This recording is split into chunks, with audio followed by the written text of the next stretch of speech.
Welcome to our channel. Today we how to install TeamViewer on Windows from TeamViewer, quick tutorial step by step clearly. Visit the official TeamViewer website by entering teamviewer.com in your web browser.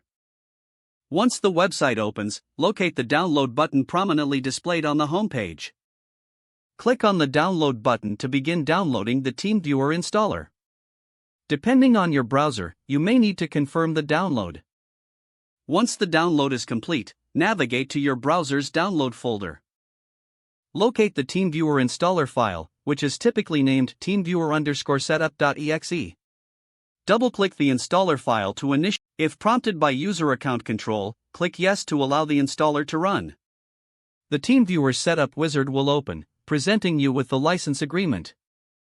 Read the license agreement carefully and select Accept to proceed. Choose the installation type. For most users, the default option is recommended.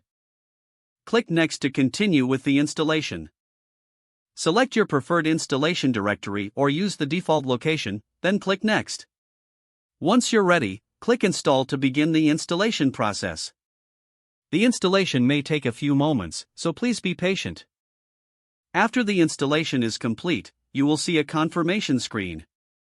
Ensure the option to start TeamViewer is checked, then click Finish.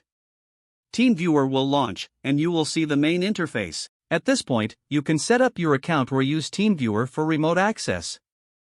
Familiarize yourself with the layout and options available in the application. Your TeamViewer installation on Windows is now complete and ready for use. If the page does not load, refresh the browser or try again in a private or incognito window.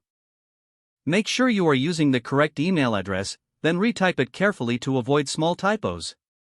If your password is not accepted, use the reset option and create a new strong password you can remember.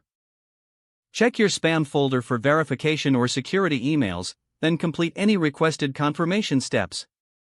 Enable two-factor authentication if available to improve account security and reduce unauthorized access risk. After signing in, review your profile details so your contact information and settings are accurate and current.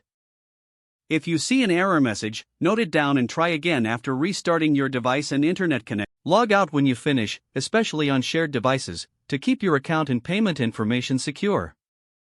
If the page does not load, refresh the browser or try again in a private or incognito window. Make sure you are using the correct email address, then retype it carefully to avoid small typos.